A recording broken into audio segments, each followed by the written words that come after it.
Rich बने रहना, ये दोनों काफ़ी अलग चीज़ें हैं। अक्सर हम अपने किसी दूर के रिश्तेदार के बारे में सुनते हैं कि इनके पास पैसा बहुत है, पर इन्हें पैसा संभालना नहीं आता। क्योंकि दोस्तों, पैसा बनाना और उसे संभालना एक स्किल है जो हमें स्कूल की किताब में नहीं पढ़ाया जाता, पर अनुभव के साथ ये कला सीखी जा सकती है। अच्छा, आपने सुना होगा कि एक चाय वाले के पास 3 करोड़ का घर है और हम पूरा दिन एसी ऑफिसेज में बैठकर वाइट कॉलर जॉब करके भी इतना पैसा नहीं कमा सकते कि हम भी ऐसा ही घर ले सकें, है ना? चलिए आज चर्चा करते हैं साइकोलॉजी ऑफ मनी पर, जिसे लिखा है जाने माने फाइनेंशियल जर्नलिस्ट मॉर्गन हाउसल ने, जिन्हें उनकी फाइनेंशियल दुनिया ने काफ़ी सारे अवार्ड से सम्मानित किया है। मैं हूं आपके साथ पल्लवी भारती। मॉर्गन ने इस किताब में काफ़ी अच्छे तरीके से समझाया है कि पैसे के मामले में ऐसा ज़रूरी नहीं है कि हम क्या और कितना जानते हैं, बस ज़रूरी यह है कि हम मिली हुई जानकारी का इस्तेमाल कैसे करते हैं। हालांकि ये थ्योरी साउंड बहुत अमेजिंग कर रही है, पर इसका प्रैक्टिकल यूज़ बहुत मुश्किल है। काफ़ी स्मार्ट लोग भी अपने ज्ञान का फ़ायदा सही जगह पे सही इन्वेस्टमेंट करके नहीं ले पाते हैं, और कभी कभी गलत कदम लेने से उनके डिपेंडेंट यानी बच्चे, माता पिता और पार्टनर्स को भी फाइनेंशियल संकट से गुजरना पड़ता है। रियल वर्ल्ड में लोग सिर्फ चार्ट या एक्सेल शीट्स देखकर ही अमीर नहीं बनते। उसके लिए एक प्लान बनाकर उस पर स्मार्ट वर्क करना पड़ता है। इसीलिए आपको कैलकुलेटेड रिस्क, फाइनेंशियल स्वतंत्रता, टाइम मैनेजमेंट और सरप्राइजेस से तैयार करने के लिए इस किताब में राइटर ने 19 शॉर्ट स्टोरीज बताई हैं, जिससे आप रियल लाइफ एक्सपीरियंस और दूसरों की गलतियों से सीख सकते हैं। जैसे कि रोनाल्ड जेम्स रीड अमेरिका में सिक्योरिटी गार्ड और गैस स्टेशन पर काम करने वाले एक आम इंसान थे। बरसों तक मामूली सैलरी में काम करने के बाद 38 साल की उम्र में उन्होंने $12,000 का एक 2 BHK घर खरीदा। उनकी मौत 2014 में 92 वर्ष की उम्र में हुई, और तब इस गरीब विनम्र सुरक्षा गार्ड का इंटरनेशनल हेडलाइंस में नाम आया। पता है, मरते वक्त उनकी संपत्ति $8 मिलियन थी। उन्होंने कोई लॉटरी नहीं जीती थी और ना ही ये पैसे उन्हें विरासत में मिले थे। रीड ने जितना हो सका उतना पैसा ब्लू चिप स्टॉक्स में इन्वेस्ट किया, फिर उन स्टॉक्स के ग्रो होने का पेशेंटली इंतजार किया, और एक दिन उनकी वो छोटी सी बचत $8 मिलियन से ज्यादा हो गई। जब पैसे को पता चलता है ना कि वो अच्छे हाथों में है, तो वो उन हाथों में ही रहना और ग्रो होता खुद को देखना चाहता है। मॉर्गन के हिसाब से जब आप पैसा और समय दोनों का सम्मान करेंगे, तो वो आपके पास खींचा चला आएगा और समय के साथ अपने आप को बढ़ाता चला जाएगा। आपका समय भी तो आपके पैसे जितना अनमोल है, तो समय और पैसा दोनों बर्बाद न करके सीखते हैं ऐसे स्किल्स जिनसे हम कंट्रोल करेंगे साइकोलॉजी ऑफ मनी।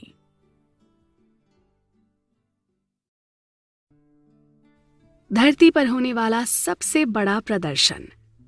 धन वो नहीं है जो आप कमाते हैं, बल्कि वो है जो आप रख पाते हैं।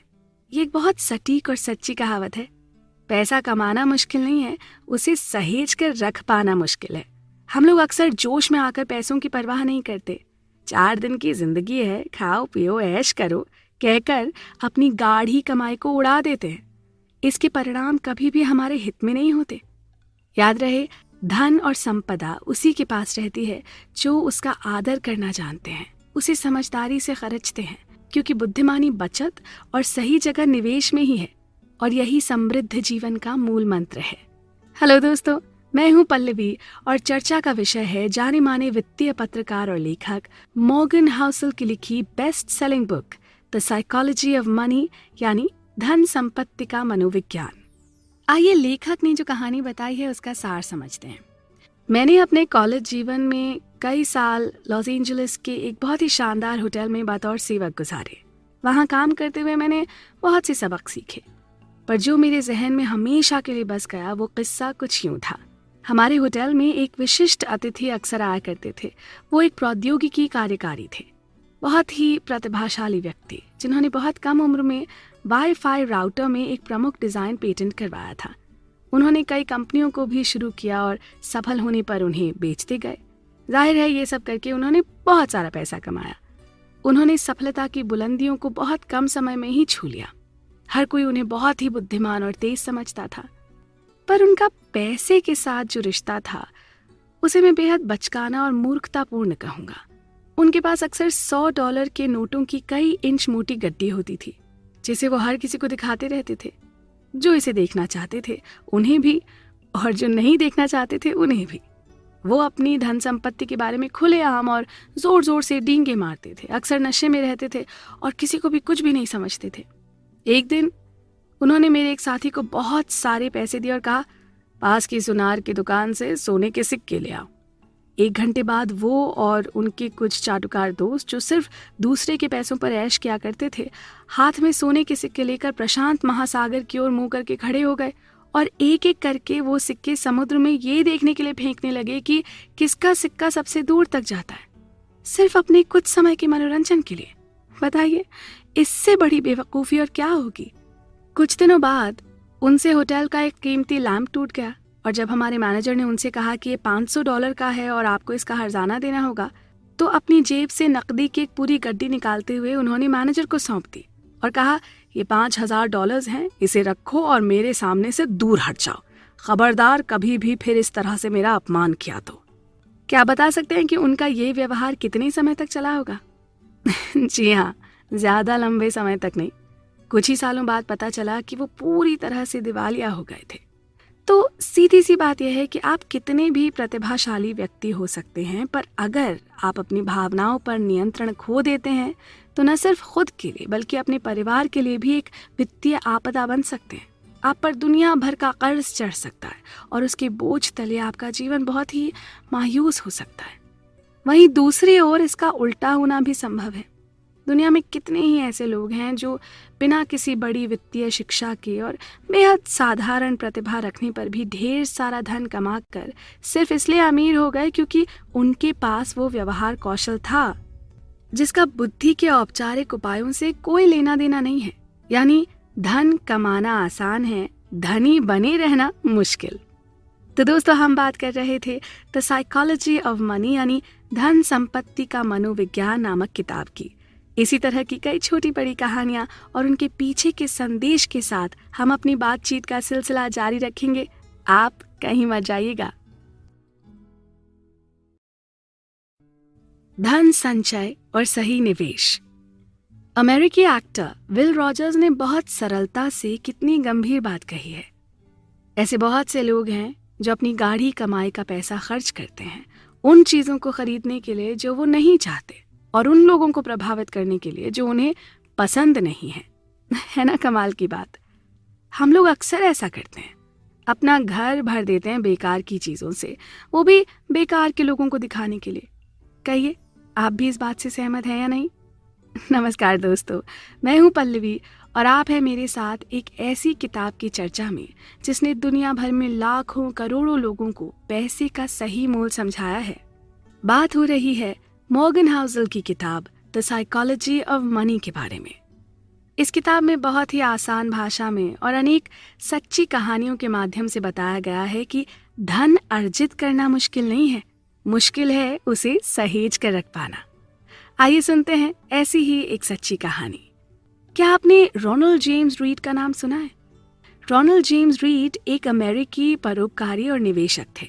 एक जमाने में वो चौकीदार और गैस स्टेशन परिचारक भी रहे। रीड का जन्म वर्मोंट नाम के एक छोटे से शहर में हुआ था। अपने परिवार में हाई स्कूल तक पढ़ने वाले वो पहले व्यक्ति थे। जो लोग उन्हें जानते थे उनके लिए वो एक मामूली इंसान थे और उनके जीवन में कुछ भी उल्लेखनीय नहीं था। बरसों तक मामूली आमदनी में काम करने के बाद उन्होंने 38 साल की उम्र में $12,000 में 2 बेडरूम का घर खरीदा और जीवन भर वहीं रहे। उनकी मृत्यु साल 2014 में 92 वर्ष की उम्र में हुई और तब तक इस गरीब विनम्र ग्रामीण चौकीदार ने अंतर्राष्ट्रीय सुर्खियां बटोरी थी। उस साल जितने भी अमरीकियों की मृत्यु हुई उनमें से ऐसे लोगों की संख्या 4000 से भी कम थी जिनकी कुल संपत्ति $8 मिलियन से अधिक हो। और क्या आप जानते हैं कि रोनाल्ड रीड उनमें से एक थे? अपनी वसीयत में इस भूतपूर्व चौकीदार ने अपने बच्चों के लिए $2 मिलियन और अपने स्थानीय अस्पताल और पुस्तकालय के लिए $6 मिलियन से अधिक छोड़े। जो लोग रीड को जानते थे वो चकित थे, किसी को उनसे ये उम्मीद नहीं थी। बाद में पता चला कि उन्होंने कोई लॉटरी नहीं जीती थी और ना ही कोई विरासत थी उनके पास। रीड ने जितना हो सका उतना पैसा बचाया और ब्लू चिप स्टॉक्स में निवेश किया। फिर उन्होंने बड़े धैर्य के साथ कई दशकों तक इंतजार किया और एक दिन उनकी वो छोटी सी बचत $8 मिलियन से अधिक हो गई। तो ये था एक मामूली चौकीदार से एक विश्वविख्यात परोपकारी बनने तक का उनका सफर। और अब चलते हैं इसी विषय पर अपने दूसरे उदाहरण की ओर। रोनाल्ड रीड की मृत्यु से कुछ महीने पहले रिचर्ड नाम का एक और व्यक्ति चर्चा में था। रिचर्ड फस्कोन वो सब कुछ था जो रोनाल्ड रीड नहीं था। MBA की डिग्री, हार्वर्ड शिक्षित, मेरिल लिंच के कार्यकारी, रिचर्ड का फाइनेंस में बहुत सफल करियर था। 2000 के दशक में रिचर्ड ने ग्रीनविच कनेटिकट में अपने विशाल और आलीशान बंगले का विस्तार करने के लिए भारी उधार लिया। इस महल नुमा घर में 11 बाथरूम, 2 लिफ्ट, 2 पूल, 7 गैरेजेस थे और इसकी देखरेख का खर्चा एक महीने में लगभग $90,000 से भी अधिक था। फिर 2008 में दुनिया भर में वित्तीय संकट आया। ऐसे में बहुत अधिक कर्ज और अतरल संपत्ति ने रिचर्ड को दिवालिया बना दिया। 2008 में उन्होंने कथित तौर पर अदालत को बताया कि उनके पास कोई आय नहीं है। पहले उनके पाम बीच हाउस को बंद किया गया। 2014 में ग्रीनविच हवेली की बारी थी और आखिरकार नीलामी में उनकी सारी संपत्ति औने पौने दाम में बिक गई। इन कहानियों के बारे में आकर्षक बात यह है कि कैसे कोई व्यक्ति बिना किसी कॉलेज डिग्री, बिना किसी प्रशिक्षण, किसी पृष्ठभूमि, बिना किसी औपचारिक अनुभव और किसी कनेक्शन के किसी ऐसे को पछाड़ सकता है जिसके पास सबसे अच्छी शिक्षा, सर्वोत्तम प्रशिक्षण और बेहतरीन कनेक्शंस हों। रोनाल्ड रीड धैर्यवान था, रिचर्ड फस्कोन लालची था और इन दोनों के बीच बड़े पैमाने पर शिक्षा और अनुभव का अंतर था। फिर भी देखिए कि अंत में बाजी किसने मारी, है ना सोचने लायक बात। आगे की चर्चा में अभी बहुत कुछ बाकी है, आप बने रहें हमारे साथ। पैसा और व्यवहार, ये मायने नहीं रखता कि आप कितना पैसा कमाते हैं, बल्कि ये मायने रखता है कि आप कितना पैसा सहेज पाते हैं। यह आपके लिए कितनी मेहनत करता है और आप इसे कितनी पीढ़ियों के लिए रखते हैं। जी हाँ दोस्तों, ये एक बहुत जरूरी बात है जो हम अक्सर भूल जाया करते हैं आज में जीने का दम भरते हुए। नमस्कार दोस्तों, मैं हूं पल्लवी और बात हो रही है मॉर्गन हाउसल की लिखी इस अनूठी किताब द साइकोलॉजी ऑफ मनी के बारे में। आज के समय में 2 विषय सभी को प्रभावित करते हैं, चाहे आप उनमें रुचि रखते हो या नहीं। ये विषय हैं स्वास्थ्य और धन। हम सभी इन दोनों बातों को लेकर चिंतित हैं। वैज्ञानिक खोजों ने डॉक्टरों के पुराने विचारों को बदल दिया है कि मानव शरीर कैसे काम करता है और वस्तुतः हर कोई इसके कारण स्वस्थ है। हमें पता लग चुका है कि अच्छे स्वास्थ्य के साथ ही अच्छा जीवन संभव है, इसलिए हेल्थ और फिटनेस एक उद्योग के रूप में बेहद सफल हैं। वहीं दूसरी ओर फाइनेंशियल इन्वेस्टमेंट्स या पर्सनल फाइनेंस यानी धन निवेश उद्योग या व्यक्तिगत वित्त एक अलग ही कहानी है। बड़े बड़े विश्वविद्यालयों से आने वाले सबसे चतुर दिमाग भी बहुत ऊंचे निवेशक बन पाए हों, क्या ऐसा कोई सबूत पाया गया है? शायद नहीं। ट्रायल एंड एरर यानी सामूहिक प्रशिक्षण और त्रुटि के माध्यम से हमने बेहतर किसान, कुशल प्लम्बर और उन्नत रसायनज्ञ बनना तो सीख लिया, पर क्या इसी परीक्षण और त्रुटि ने हमें अपने व्यक्तिगत वित्त के साथ बेहतर बनाना सिखाया है? क्या हम खुद को कर्ज में दबे होने की कम संभावना रखते हैं? क्या आज हमारे पास किसी बुरे दिन के लिए बचत करने की अधिक संभावना है? क्या हमने अपने बुढ़ापे या सेवानिवृत्ति की सही तैयारी कर रखी है? शायद नहीं, और वो इसलिए क्योंकि आज भी हमारी खुशी के लिए पैसा क्या करता है और क्या नहीं करता, इसके बारे में हमारे विचार यथार्थवादी नहीं है। और इसका ज्यादातर कारण ये है कि हम पैसे के बारे में मनोविज्ञान की तरह यानी भावनाओं और बारीकियों के साथ नहीं सोचते, बल्कि हमेशा ही भौतिक नियमों और कानूनों को ध्यान में रखते हैं। आइए जानते हैं कि लेखक हमें क्या समझाना चाहते हैं। मैंने 2008 की शुरुआत में वित्त के बारे में लिखना शुरू किया था। ये दुनिया भर में आए वित्तीय संकट की सुबह थी और 80 वर्षों में सबसे खराब मंदी थी। जो हो रहा था उसके बारे में लिखने के लिए ये जानना जरूरी था कि ये सब क्यों हो रहा है। लेकिन मैंने जो पहली चीज सीखी वो ये थी कि कोई भी सटीक रूप से ये नहीं बता सकता था कि क्या हुआ या क्यों हुआ। इसके बारे में क्या किया जाए इसकी बात तो छोड़ ही दीजिए। हर अच्छी व्याख्या के सामने एक ठोस खंडन था। इंजीनियर पुल के ढहने का कारण निर्धारित कर सकते हैं, क्योंकि ये बात तय है कि यदि किसी निश्चित क्षेत्र पर एक निश्चित मात्रा में बल लगाया जाता है तो वो टूट जाएगा। इसके पीछे के फिजिक्स में कोई विवाद नहीं है, ये कानूनों द्वारा निर्देशित है। फाइनेंस बिल्कुल अलग सब्जेक्ट है, ये लोगों के व्यवहार से निर्देशित होता है, और मैं जिस तरह का व्यवहार करता हूँ वो मुझे समझ में आता है, लेकिन आपको अजीब लग सकता है। जितना अधिक मैंने वित्तीय संकट के बारे में अध्ययन किया और लिखा, उतना ही मुझे एहसास हुआ कि आप इसे मनोविज्ञान और इतिहास के लेंस के माध्यम से बेहतर समझ सकते हैं, सिर्फ वित्त के नाम से नहीं। ये समझने के लिए लोग खुद को भारी कर्ज तले क्यों दफनाते हैं। आपको ब्याज दरों पर अध्ययन करने की जरूरत नहीं है, आपको अपने लालच और असुरक्षा का अध्ययन करने की जरूरत है।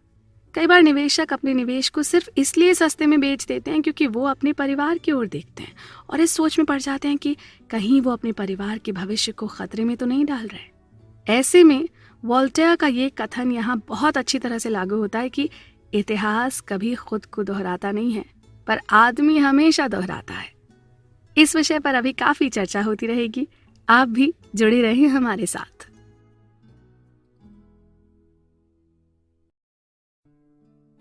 मूर्ख कोई नहीं। साल 2018 की बात है, जब लेखक मॉर्गन हाउसल ने पैसे के साथ अलग अलग तरह से व्यवहार करते समय लोगों को प्रभावित होते हुए देखा, तो उस पर एक रिपोर्ट लिखी। इस रिपोर्ट में उन्होंने कुछ जरूरी खामियों और बुरे व्यवहार के कारणों को रेखांकित किया और इसे द साइकोलॉजी ऑफ मनी नाम दिया। जल्द ही उस रिपोर्ट ने एक किताब की शक्ल ले ली और देखते ही देखते 10 लाख से अधिक लोग इसे पढ़ चुके थे। नमस्कार दोस्तों, मैं हूं पल्लवी और हमारी चर्चा भी इसी किताब में दिए गए कुछ छोटे छोटे अंश पर हो रही है। हम बात करेंगे उन सभी 20 चैप्टर्स की जिनमें पैसे के मनोविज्ञान और इसकी विशेषताओं पर लेखक ने अपनी राय रखी है। ये किताब इस विषय में गहरा गोता लगाती है। आइए सुनते हैं कि लेखक हमसे क्या कह रहे हैं। लेखक के शब्दों में, मैं आपको एक सामान्य सी परिस्थिति के बारे में बताता हूँ। इसे जानकर शायद आप अपने पैसों के साथ क्या करते हैं और दूसरे लोग अपने पैसों के साथ क्या करते हैं और ये फर्क क्यों है, इस बारे में आप थोड़ा और बेहतर महसूस कर सकेंगे। ये मान लीजिए कि लोग पैसों के साथ कुछ मूर्खतापूर्ण काम जरूर करते हैं, लेकिन वास्तव में मूर्ख कोई नहीं होता। यहाँ ये जानना जरूरी है कि हम सब एक दूसरे से अलग हैं, इसलिए पैसों के प्रति हम सबका रवैया भी अलग अलग होता है। ये तो मानते हैं ना कि अलग अलग पीढ़ियों के लोग, माता पिता द्वारा अलग अलग तरीके से पाले गए लोग, अलग आय अर्जित करने वाले और दुनिया के अलग अलग हिस्सों में अलग अलग अर्थव्यवस्थाओं में पैदा हुए लोग, इन सभी का अनुभव और सबक बहुत अलग अलग होगा। दुनिया कैसे काम करती है, इसके बारे में हर किसी का अपना एक अनूठा अनुभव होता है। आपको जो बिल्कुल बेसिर पैर का लगता है, हो सकता है वो मुझे समझ में आ रहा। जो व्यक्ति गरीबी में पला बढ़ा है, वो जोखिम और इनाम के बारे में इस तरह सोचता है जिस तरह एक धनी बैंकर का बच्चा लाख कोशिश करने पर भी कभी सोच ना पाएगा। ग्रेट डिप्रेशन के दौरान सब कुछ खो देने वाले स्टॉक ब्रोकर ने 1990 के दशक में मार्केट में उफान आने पर कुछ ऐसा अनुभव किया होगा जिसकी कल्पना भी नहीं की जा सकती है। हमारे लिए चुनौती ये है कि कितने भी खुले विचार रख लें या इस विषय पर कितना भी पढ़ लें, वास्तव में डर और अनिश्चितता नहीं समझ पाएंगे। मैं इस बारे में पढ़ सकता हूँ कि ग्रेट डिप्रेशन के दौरान सब कुछ खोना कैसा था, लेकिन मेरे दिल पर कभी भी उन लोगों की तरह भावनात्मक निशान नहीं पड़ेंगे जिन्होंने वास्तव में उसका अनुभव किया होगा। हम दुनिया को एक अलग नजरिए से देखते हैं। एक ऐसा ऑस्ट्रेलियाई जिसने अपने जीवन में कभी भी मंदी नहीं देखी हो, उसका अनुभव एक अमरीकी व्यक्ति से बिल्कुल अलग होगा। इस तरह ऐसे अनुभवों की सूची अंतहीन है। हो सकता है कि आप पैसों के बारे में ऐसी चीजें जानते हो जो मैं नहीं जानता, और इसके विपरीत मेरे पास कुछ ऐसा ज्ञान होगा जो आप तक नहीं पहुंचा। ऐसा इसलिए नहीं है क्योंकि हम में से कोई एक दूसरे से ज्यादा स्मार्ट है या उसके पास बेहतर जानकारी है। ऐसा इसलिए है क्योंकि समान रूप से प्रेरक अनुभवों के आधार पर होते हुए भी हमने अलग अलग जीवन जिए हैं। किसी स्प्रेडशीट को पढ़कर आपको शेयर बाजार में आई बड़ी गिरावट का एक छोटा सा मॉडल तो देखने को मिल सकता है, लेकिन उसे पढ़कर आपको वो एहसास नहीं मिलेंगे जो घर लौटने पर अपने बच्चों के चेहरों को देखकर मिलते हैं। अगर आप कोई ऐसी गलती करते हैं जिससे उनका जीवन प्रभावित हो, इतिहास पढ़ने से आपको ऐसा महसूस होगा कि आप कुछ समझ रहे हैं, लेकिन जब तक आप उसे जीते नहीं हैं और व्यक्तिगत रूप से उसके परिणामों को महसूस नहीं करते हैं, तब तक आप अपने व्यवहार को बदलने के लिए पर्याप्त नहीं समझ सकते हैं। हम सभी सोचते हैं कि हमें अच्छी तरह से पता है ये दुनिया कैसे काम करती है, लेकिन हम सभी ने इसका केवल एक छोटा सा अनुभव किया है और अभी एक लंबा सफर तय करना बाकी है। मन मस्तिष्क पर असर करने वाली ये गहरी चर्चा यूं ही चलती रहेगी। आप भी जुड़े रहिए हमारे साथ। समय बड़ा बलवान। इकोनॉमिस्ट्स के अनुसार हर निवेशक की जोखिम उठाने की इच्छा उसकी पर्सनल हिस्ट्री पर निर्भर करती है, उसकी बुद्धि या उसकी शिक्षा पर नहीं। सिर्फ उसका भाग्य और परिस्थिति कि वो कब और कहाँ पैदा हुआ था, इससे ये तय होता है कि वो अपनी संपत्ति के साथ क्या करेगा। हेलो दोस्तों, मैं हूं पल्लवी और चर्चा का विषय है मॉर्गन हाउसल की लिखी किताब द साइकोलॉजी ऑफ मनी, जिसमें लेखक ने बड़ी गहराई के साथ धन संपदा के मनोविज्ञान को समझाने की कोशिश की है। फाइनेंशियल टाइम्स ने 2019 में प्रसिद्ध बॉन्ड मैनेजर बिल ग्रोस का इंटरव्यू लिया। ग्रोस ने माना कि अगर वो एक दशक पहले या बाद में पैदा हुए होते तो शायद उस जगह नहीं पहुंचे होते जहां वो आज हैं। उनका करियर ब्याज दरों में पीढ़ीगत गिरावट के साथ लगभग पूरी तरह से मेल खाता है, जिसने बॉन्ड की कीमतों को एक टेल विंड दिया। आज की पीढ़ी के लिए ये बॉन्ड बहुत सारा धन पैदा करने वाली मशीनें थी, और वहीं उनके पिता की पीढ़ी के लिए जो बहुत अधिक इन्फ्लेशन यानी महंगाई के साथ बड़े हुए, उन्हें ये पैसों की बर्बादी के सिवा कुछ नहीं लगता था। कायदे से तो लोगों को अपने लक्ष्यों और उस समय उनके पास मौजूद निवेश विकल्पों की विशेषताओं के आधार पर ये निर्णय लेने चाहिए, लेकिन अक्सर लोग ऐसा नहीं करते। अर्थशास्त्रियों ने पाया कि लोग अक्सर अपने ही जीवन से प्रभावित होकर ये निवेश निर्णय लेते हैं, खासकर उस समय के अनुभवों के मद्देनजर जब वो जवान थे। मतलब समय और उम्र के साथ जो बदलाव आने चाहिए वो नहीं आ पाते, और कई बार वो इस वजह से मात खा जाते हैं। यदि आप अधिक महंगाई के दौर में बड़े हुए हैं तो आपको बाजार में निवेश करने के बहुत कम अवसर मिले होंगे। वहीं अगर आप शेयर बाजार के मजबूत होने पर बड़े हुए हैं तो आपने अपने जीवन में शेयरों में अधिक पैसा निवेश किया होगा। लोगों के दो समूह सिर्फ इस वजह से शेयर बाजार के काम करने के ढंग को अलग नज़र से देखते हैं क्योंकि उनके जन्म के वर्षों में लंबा अंतर रहा, और समय का ये बदलाव ही उनके दृष्टिकोण में बदलाव का एक अकेला कारण है। कौन नहीं जानता कि दूसरे विश्व युद्ध के दौरान जर्मनी और जापान के स्थानीय शेयर बाजारों का पूरी तरह सफाया हो गया था। इन देशों पर भारी बमबारी की गई थी। युद्ध के अंत में जर्मनी के किसान बहुत ही कम उत्पादन कर पाए थे। वहीं दूसरी ओर इसकी तुलना अमेरिका से करें, जहां शेयर बाजार दुगने से अधिक हो गया था और अर्थव्यवस्था लगभग 2 दशकों में सबसे मजबूत थी। अब ऐसे में किसी को भी इन अलग अलग देशों के लोगों से ये उम्मीद नहीं करनी चाहिए कि वो पैसे, रोजगार और व्यापार जैसी बातों में एक जैसी राय रखेंगे। पैसों के बारे में उनका दृष्टिकोण अलग अलग दुनिया में बना था, और जब ऐसा होता है तब जो लोगों के एक समूह के लिए सही होता है वही दूसरे को अपमानजनक लग सकता है। अक्सर लोग अपने पैसे के साथ जो भी निर्णय लेते हैं वो उनके पास मौजूद जानकारी के हिसाब से उचित होता है। ऐसे में हो सकता है कि उन लोगों के पास गलत सूचना हो या अधूरी जानकारी। वो गणित में खराब हो सकते हैं या किसी बेकार की मार्केटिंग का शिकार। वो नहीं जान पाते कि वो क्या कर रहे हैं, लेकिन ये तय है कि वो अपने हिसाब से सही कर रहे होते हैं। वो खुद को राजी कर लेते हैं कि वो जो कर रहे हैं वही ठीक है। इसका एक सरल उदाहरण है लॉटरी टिकट, जिसकी अमेरिकी बाजार में सबसे ज्यादा बिक्री होती है। और ये टिकट कौन खरीदता है भला? ज्यादातर गरीब लोग। जी, वो किसी ऐसी चीज पर अपने पैसे खर्च करते हैं जिसका चांस लाखों में एक है। हम लोगों को शायद वो पागल लग सकते हैं, लेकिन हम और आप उस आय वर्ग में नहीं है ना। हो सकता है कि लॉटरी टिकट खरीदना उनके जीवन में एकमात्र ऐसा अवसर हो जब वो अपने सपनों को साकार कर सकते हैं। हाँ, ज़रूरी नहीं है कि आप इस तर्क से सहमत हों, लेकिन ये समझना ज़रूरी है कि इन टिकटों की इतनी बिक्री क्यों होती है। ये और कुछ नहीं बल्कि धन का मनोविज्ञान ही तो है। हमारी ये तर्क संगत चर्चा चलती रहेगी। आपका साथ भी बना रहे। भाग्य और जोखिम। Nothing is as good or as bad as it seems। जी हाँ, अपनी और दूसरों की दोनों प्रकार की सफलता की बात करते समय ये ध्यान रखना चाहिए कि कुछ भी उतना अच्छा या उतना बुरा नहीं होता जितना वो प्रतीत होता है। ऐसा मानना है न्यूयॉर्क यूनिवर्सिटी यानी NYU के प्रोफेसर स्कॉट गैलवे का।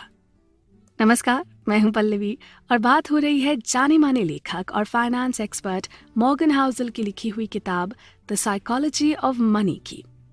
इस किताब में उन्होंने विस्तार से और कई कहानियों के माध्यम से ये बताया है कि धन संपदा के ज्ञान और मनोविज्ञान को कैसे समझा जाए। उन्हीं के शब्दों में, हम सभी पैसे के साथ काफी बेवकूफ़ी वाली हरकतें करते हैं क्योंकि हम सभी इस खेल के लिए अपेक्षाकृत नए हैं। हो सकता है जो आपको पागल लगता है वो मुझे समझ में आ रहा हो। हम सभी अपने अनूठे अनुभवों के आधार पर निर्णय लेते हैं जो हमें एक निश्चित क्षण में ही समझ आता है। आइए आपको बिल गेट्स की कहानी सुनाता हूँ। भाग्य और जोखिम यानी लक एंड रिस्क मानो भाई बहन हो। ये सच है कि जीवन में प्रत्येक परिणाम व्यक्तिगत प्रयास के अलावा अन्य शक्तियों द्वारा भी निर्देशित होता है। ये समझ लीजिए कि आप जो खेल खेल रहे हैं जिसमें आपके अलावा दुनिया भर के करीब 7 अरब लोग भी हैं, तो इस खेल में भाग्य आपका कितना साथ देता है और आप कितना जोखिम उठाते हैं, ये बहुत अहम है। आइए जानते हैं बिल गेट्स और उनके हाई स्कूल दोस्त केंट इवांस की एक बहुत ही रोचक कहानी। भाग्य देखिए, बिल दुनिया के इकलौते ऐसे high school lake side high school में पढ़ने गए जहां एक कंप्यूटर मौजूद था। अधिकांश विश्वविद्यालय स्नातक स्कूलों में कहीं भी उतना उन्नत कंप्यूटर नहीं था जितना बिल गेट्स के पास 8वीं कक्षा में था। गेट्स जब 13 साल के थे तब उनकी मुलाकात सहपाठी पॉल एलन से हुई। एलन को भी स्कूल के कंप्यूटर का ही जुनून था। बिल और पॉल अपनी फुर्सत के सभी पल उस कंप्यूटर के साथ बिताने लगे और जल्दी ही कंप्यूटिंग विशेषज्ञ बन गए। बिल को इस बात का बहुत गर्व है कि उन्होंने उच्च शिक्षा के लिए जिस स्कूल को चुना वहाँ कंप्यूटर खरीदने के लिए पैसे भी थे और दूरदर्शिता भी। अपनी कंपनी का पूरा श्रेय वो अपने स्कूल को देते हैं। उन्होंने 2005 में स्कूल की स्नातक कक्षा को बताया, अगर कोई लेकसाइड नहीं होता तो कोई माइक्रोसॉफ्ट नहीं होता। सारी दुनिया जानती है कि गेट्स बहुत स्मार्ट और मेहनती हैं और एक किशोर के रूप में कंप्यूटर को लेकर उनका जो सपना था वो उसे माइक्रोसॉफ्ट के जरिए पूरा करने में सक्षम हुए। अब मैं आपको गेट्स के दोस्त केंट इवांस के बारे में बताता हूँ। जहाँ गेट्स के लिए भाग्य ने बहुत बड़ा रोल निभाया, वहीं केंट ने भाग्य के बेहद करीबी जोखिम की समान रूप से शक्तिशाली खुराक का अनुभव किया। केंट के साथ अपनी दोस्ती को याद करते हुए गेट्स वापस उस उम्र में चले जाते हैं। हम साथ कॉलेज जाते थे और मुझे यकीन था कि एक दिन हम साथ काम करते। केंट गेट्स और एलन के साथ माइक्रोसॉफ्ट के फाउंडर या पार्टनर भी हो सकते थे, लेकिन ऐसा हुआ नहीं। हाई स्कूल में स्नातक होने से पहले एक पर्वतारोहण दुर्घटना में केंट की मृत्यु हो गई। जरा सोचिए कि हाई स्कूल में एक पहाड़ पर मारे जाने की संभावना लाखों में एक होती है। वहीं बिल गेट्स ने लेक साइड हाई स्कूल जाकर लाखों में से एक भाग्य का अनुभव किया। उतना ही बल, वही नतीजा, लेकिन विपरीत दिशाएं। भाग्य और जोखिम दोनों ही इस बात के गवाह हैं। लेकिन जीवन में प्रत्येक परिणाम व्यक्तिगत प्रयास के अलावा अन्य शक्तियों द्वारा भी निर्देशित होता है। दुनिया में हर बिल गेट्स के लिए एक केंट इवांस है जो कुशल और प्रेरित था, लेकिन जीवन चक्र पूरा होने से बहुत पहले ही समाप्त हो गया। इसलिए कहते हैं कि जब आप अपने लक और रिस्क को बराबर का मान देंगे, आपको पता लगेगा कि वित्तीय सफलता, चाहे वो आपकी हो या दूसरों की, वो कभी भी इतनी अच्छी या बुरी नहीं होती जितना नजर आती है। इस किताब की समरी में हम आगे जानेंगे कि सफल परिणामों में भाग्य की क्या भूमिका होती है। उम्मीद है आप भी हमारी इस चर्चा का हिस्सा बने रहेंगे। Luck by chance. वर्षों पहले जब अर्थशास्त्र में नोबेल पुरस्कार जीतने वाले अर्थशास्त्री रॉबर्ट शिलर से पूछा गया कि आप निवेश के बारे में क्या जानना चाहते हैं जिसे हम नहीं जान सकते, तो उन्होंने उत्तर दिया, the exact role of luck in a successful outcome, यानी सफल परिणामों में भाग्य की सटीक भूमिका। वास्तव में कोई नहीं सोचता कि भाग्य वित्तीय सफलता में क्या भूमिका निभाता है, और चूंकि भाग्य को मापना मुश्किल है और जो लोग सफल होते हों उनसे ऐसा कहना थोड़ा गलत लग सकता है, इसलिए बाय डिफॉल्ट हम अक्सर सफलता का श्रेय देने में भाग्य की बात नहीं करते हैं। नमस्कार दोस्तों, मैं हूं पल्लवी और आप हैं मेरे साथ मॉर्गन हाउसल की किताब द साइकोलॉजी ऑफ मनी की चर्चा में। आइए समझते हैं इस किताब का सार उन्हीं के शब्दों में। हम सरल कहानियों को पसंद करते हैं जो समझने में आसान होती हैं, लेकिन वो कई बार हमें भटका देती हैं। निवेशकों और कारोबारियों के साथ कई बरस बिताने के बाद मुझे पता चला कि किसी और की विफलता का ठीकरा बुरे फैसलों के सर फोड़ा जाता है, जबकि आपकी खुद की विफलताएं आमतौर पर इसलिए होती हैं क्योंकि आपने एक जोखिम भरा फैसला लिया। आप कभी भी फोर्ब्स मैगजीन के कवर पर उन गरीब निवेशकों को नहीं पाएंगे जिनके निर्णय तो अच्छे थे, लेकिन जोखिम उठाने के कारण भाग्य ने उनका साथ नहीं दिया। लेकिन ये मैगजीन लगभग निश्चित रूप से उन अमीर निवेशकों का जश्न मनाती है जिन्होंने सामान्य या लापरवाह निर्णय लिए पर भाग्यशाली रहे और सफल हो गए। डर इस बात का है कि हम सभी ये जानने की कोशिश कर रहे हैं कि पैसे से क्या काम करता है और क्या नहीं, कौन सी निवेश रणनीतियां काम करती हैं और कौन सी नहीं, कौन सी व्यावसायिक रणनीतियां काम करती हैं और कौन सी नहीं। आप अमीर कैसे बनते हैं, आप गरीब होने से कैसे बचते हैं। ये सब वो सवाल हैं जो लगातार हमारे जहन में आते हैं और जवाब की तलाश में हम भटकते रहते हैं। सफलताओं और असफलताओं को देखकर हम ये कहते हैं, इसने जो किया वो करो, जो उसने किया उससे बचो। अगर हमारे पास जादू की छड़ी होती ना, तो हमें पता चलता कि इन परिणामों का अनुपात उन कार्यों के कारण होता है जो दोहराने योग्य होते हैं। लेकिन हमारे पास जादू की छड़ी तो है नहीं, हमारे पास दिमाग है जो आसान उत्तर पसंद करता है।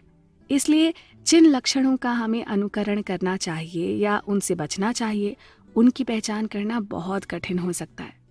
आइए अब एक ऐसे व्यक्ति की कहानी सुनते हैं जो बिल गेट्स की ही तरह बहुत सफल रहा, लेकिन जिसकी सफलता का श्रेय सिर्फ भाग्य को या कौशल को देना मुश्किल है। कोर्नेलियस वैंडरबिल्ट उन दिनों अपने रेल साम्राज्य का विस्तार कर रहे थे। उनके कुछ व्यापारिक सौदे अभी पूरे हो रहे थे कि उनके एक सलाहकार ने उनके पास आकर कहा कि उन्होंने कारोबारी लेन देन के लिए कानून तोड़ने तक की सहमति दी है। वैंडरबिल्ट का जवाब था, क्या आप जानते नहीं कि न्यूयॉर्क राज्य के अनुसार तो आप रेल मार्ग चला ही नहीं सकते। इसे पढ़कर मेरा पहला विचार था, शायद इस रवैये के कारण ही वो इतने सफल रहे, जबकि ये कोई शान की बात नहीं है। वैंडरबिल्ट बेतहाशा सफल होने के साथ साथ कानून की धज्जियां उड़ाने वाले के नाम से भी जाने गए। मुझे कानून की क्या परवाह है, वैंडरबिल्ट ने एक बार कहा था। क्या मेरे पास शक्ति नहीं है? यहाँ बोल्ड और लापरवाह के बीच की रेखा ना बहुत महीन है। भाग्य क्या है, कौशल क्या है और जोखिम क्या है, ये हल करना आसान नहीं है। लेकिन दो चीजें आपको बेहतर दिशा की ओर ले जा सकती हैं, और वो है, हमेशा ध्यान रहे कि आप किसकी प्रशंसा करते हैं और वैसा बने, और सावधान रहें कि आप किसे नीचा देखते हैं और उन जैसा बनने से बचना चाहते हैं। जब चीजें बहुत अच्छी चल रही हो ना, तो जान लें कि ये उतना अच्छा नहीं है जितना आप सोचते हैं। दूसरी ओर सब गलत हो रहा हो तो भी यही समझें, कुछ भी उतना अच्छा या बुरा नहीं होता जितना लगता है। आगे की कहानियों में चर्चा होगी उन दो आदमियों की जिन्होंने अपनी किस्मत को अपनी काबिलियत से आगे बढ़ाया। आप भी जुड़े रहिएगा हमारे साथ। एक मकबरा अब उसके लिए काफी है जिसके लिए पूरी दुनिया काफी नहीं थी। जी हाँ, यही लिखा है अलेक्जेंडर द ग्रेट की कब्र पर, और इससे बड़ी सच्चाई और कोई हो ही नहीं सकती। हम सारी जिंदगी बस कुछ और के पीछे भागते हुए गुजार देते हैं, बिना ये सोचे कि क्या हमारे पास जो है वो काफी नहीं। हेलो दोस्तों, मैं हूं पल्लवी और बात हो रही है रुपए, पैसे, धन संपत्ति से जुड़ी उन तमाम बातों की जो हमें एक बेहतर इंसान बनने में मदद कर सके। बात हो रही है मॉर्गन हाउसल की लिखी बेस्ट सेलिंग किताब द साइकोलॉजी ऑफ मनी की। हमारे समाज के सबसे धनी और शक्तिशाली लोगों के लिए आज जो पर्याप्त है उसकी कोई सीमा नहीं है। अमीर बनने के लिए सीमाओं को समझने की जरूरत है और ये जानना भी जरूरी है कि आपके लिए पर्याप्त क्या है। आइए इसे और बेहतर ढंग से समझते हैं, दो बेहद अमीर लोगों की शानदार कहानियों के जरिए। ये वो लोग हैं जिन्होंने और अधिक पाने की खोज में अपना सब कुछ खो दिया, सिर्फ इसलिए क्योंकि उन्हें लगा कि उनके पास पर्याप्त या काफी नहीं है। तो शुरू करें। पहला उदाहरण रजत गुप्ता का है। रजत का जन्म भारत के एक शहर कोलकाता की मलिन बस्तियों में हुआ था और किशोरावस्था में ही वो अनाथ हो गए। अपनी छोटी सी शुरुआत के बाद कुछ ही सालों में वो दुनिया की एक बेहद प्रतिष्ठित फर्म के सीईओ बन गए। 2008 में उनके पास $100 मिलियन से अधिक संपत्ति थी। वो उस तरह के पैसे से कुछ भी कर सकते थे, पर शायद वो पैसा उनके लिए काफी नहीं था। अब वो एक अरबपति बनना चाहते थे। फिर एक ऐसा मौका आया जब रजत ने अपनी कंपनी की गोपनीय जानकारी के जरिए बाजार से बहुत सारे शेयर्स खरीदे और रातों रात अरबपति बन गए। इस तरह इनसाइडर टिप्स का इस्तेमाल करते हुए रजत ने 1.7 करोड़ से ज्यादा का मुनाफा कमाया, जबकि वो ये जानते थे कि यह अपराध है। रजत और उनके सहयोगी को इनसाइडर ट्रेडिंग के आरोप में जेल हुई, साथ ही उनका पैसा, करियर और प्रतिष्ठा पूरी तरह से बर्बाद हो गए। आइए अब सुनते हैं दूसरी कहानी, जो है बर्नी मैडॉफ की कहानी। मैडॉफ का नाम धोखाधड़ी की दुनिया में बदनाम है। चार्ल्स पॉन्जी की तरह वो भी पॉन्जी स्कीम्स के महारथी थे।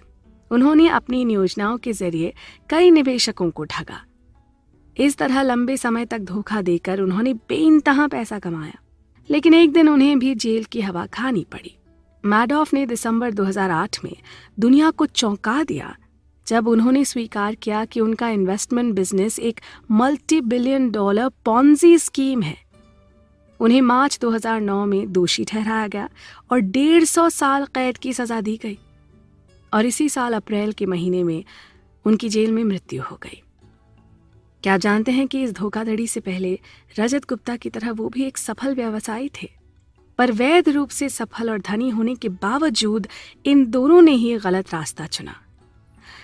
सवाल ये उठता है कि रजत और मैडॉफ जैसे लोग जिनके पास पहले से ही करोड़ों की संपत्ति हो, आखिर इतने हताश क्यों होंगे कि अपने लालच के लिए सब कुछ जोखिम में डाल दें। लाचारी या गरीबी में किया गया अपराध इससे अलग है। अपना सब कुछ यूं दांव पर लगाना सिर्फ मूर्खता है। ये सच है कि ये काफी दुर्लभ और अनोखे मामले हैं। हम में से हर कोई शायद इससे संबंधित भी ना हो, लेकिन इन कहानियों से हमें ये सीख मिलती है कि हमें पर्याप्त होने के महत्व को समझना चाहिए। Money often costs too much, यानी पैसा अक्सर बड़ी कीमत चुकाने पर मिलता है। राल्फ वॉल्डो एमर्सन की कही ये बात यहाँ 16 आने सच बैठती है। साथ ही बेंजामिन फ्रैंकलिन की कही ये बात भी कि पैसे ने अभी तक इंसान को कभी खुश नहीं किया है और ना ही करेगा। मनुष्य के पास जितना अधिक होता है वो उतना ही अधिक चाहता है। पैसा एक वैक्यूम भरने के बजाय एक वैक्यूम बनाता है, और ये वही बेंजामिन फ्रैंकलिन है जिन्हें स्टेट्समैन, इन्वेंटर, डिप्लोमैट और अमेरिका के फाउंडिंग फादर्स होने का दर्जा हासिल है और जिनकी तस्वीर $100 के बिल पर छपी है। ये चर्चा इतनी जल्दी खत्म नहीं होगी, आप बने रहें हमारे साथ। क्या ये काफी नहीं? भाग 2। एक सुखी जीवन जीने के लिए हम क्या मांग सकते हैं? शांति और संतुष्टि से जीने के लिए हमें कितने पैसे चाहिए? वो कितना हो जो हमारे लिए काफी हो? हमें किस हद तक कमाना चाहिए? क्या है उसकी सीमा? ये बहुत सारे सवाल अक्सर मन में उठते हैं और इसका जवाब है मॉर्गन हाउसल की लिखी इस पुस्तक में, जिसका नाम है द साइकोलॉजी ऑफ मनी, यानी धन का मनोविज्ञान। नमस्कार, मैं हूं पल्लवी और चर्चा को आगे बढ़ाते हैं एक और मजेदार किस्से के साथ। शेल्टर आइलैंड पर एक अरबपति द्वारा दी गई एक पार्टी में कर्ट वॉनगुट ने अपने दोस्त जोसेफ हेलर को बताया कि उनके मेज़बान जो कि एक हेज फंड मैनेजर हैं ने एक ही दिन में हेलर की तुलना में इतना पैसा कमाया जो कि हेलर ने अपने लोकप्रिय उपन्यास कैच-22 से अभी तक अर्जित किया हो। तो जानते हैं हेलर ने क्या जवाब दिया? उन्होंने कहा, हाँ हो सकता है, पर मेरे पास कुछ ऐसा है जो उसके पास कभी नहीं होगा, पर्याप्त, यानी इनफ। उस एक सरल शब्द में जीवन की सच्चाई छुपी थी। हम में से कितने लोग करोड़पति या अरबपति होंगे, गुप्ता या मारोफ की तरह? लेकिन इस पुस्तक को पढ़ने वाले कई लोग अपने जीवन में इतना जरूर कमा लेंगे कि उनके पास अपनी जरूरत की हर उचित चीज और बहुत कुछ जो वो चाहते हैं को कवर करने के लिए पर्याप्त धन होगा। यदि आप उनमें से एक हैं तो याद रखें कुछ बातें। अपने लिए बनाए गए लक्ष्य को हासिल करें, न कि उसे लगातार आगे बढ़ाते रहें। यदि हर परिणाम के साथ अपेक्षाएं बढ़ाते जाएंगे तो कितना भी प्रयास कर लें, हमेशा असंतुष्ट महसूस करेंगे। आधुनिक पूंजीवाद से ये दो बातें तय हैं, धन पैदा करना और ईर्ष्या पैदा करना, और ये दोनों साथ साथ चलते हैं। अपने साथियों से आगे निकलने की इच्छा आपकी कड़ी मेहनत के लिए ईंधन हो सकती है, लेकिन पता रहे कि आपके लिए पर्याप्त क्या है। सामाजिक तुलना भी एक बहुत बड़ी समस्या है। कोई व्यक्ति कितना भी पैसा कमा ले, उसे समाज में किसी और से तुलना करने पर हमेशा कम ही लगेगा। एक खिलाड़ी अच्छे खासे वेतन से शुरू कर सकता है, जिसे किसी भी परिभाषा से समृद्ध माना जाएगा अगर इसकी तुलना एक नियमित व्यक्ति से की जाए तो। वहीं दूसरी ओर यदि आप इसकी तुलना बिल गेट्स से या वॉरेन बफेट जैसे किसी व्यक्ति से करते हैं तो वो 1 घंटे में इतना कमा लेते हैं जितना एक खिलाड़ी पूरे वर्ष में। सामाजिक तुलना एक ऐसी लड़ाई है जिसे कभी भी जीता नहीं जा सकता है, या इसे जीतने का एकमात्र तरीका यह है कि शुरू से ही न लड़ें। बस स्वीकार करें कि आपके पास जितना है पर्याप्त है, भले ही वो आपके आसपास के लोगों से कम क्यों ना हो। काफी का मतलब कम नहीं होता। काफी होने का विचार रूढ़िवाद की तरह लग सकता है। अवसर और क्षमता को छोड़ना भी तो सही नहीं है ना, पर जरूरी है आपका एक ऐसी जगह पर आना जहां आपको एहसास हो कि अब आपको और अधिक पैसे को ना कहने की जरूरत है।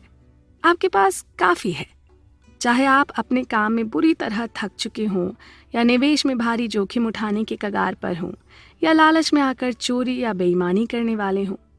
कब आपके पास काफी है, ये केवल आप ही को तय करना है। ऐसी कई चीजें हैं जो कभी भी जोखिम में डालने लायक नहीं होती हैं, चाहे उसके लाभ कुछ भी क्यों ना हो। जीवन में कुछ चीजें बस अमूल्य हैं। आपकी प्रतिष्ठा, स्वतंत्रता, परिवार, दोस्त, खुशी, अपनों का प्रेम और स्नेह, ये कुछ चीजें हैं जिन्हें पैसों से नहीं आंका जा सकता। इन सब को संजोए रखने में आपकी सबसे बड़ी समझदारी इस बात को जानने में है कि खुद को जोखिम लेने से रोकने का समय कब है। आपका हर वो कदम जो उन्हें नुकसान पहुंचा सकता है वो नहीं उठाना है। साधारण शब्दों में कहें तो बस ये जानना है कि आपके पास कब पर्याप्त है। वो कहावत है ना, आपकी दौलत का असली पैमाना ये है कि अगर आपने अपना सारा पैसा गवा दिया तब भी आप कितने कीमती हैं। तो दोस्तों, धन संपत्ति के मनोविज्ञान को समझना अभी बाकी है। आप भी बने रहें हमारे साथ।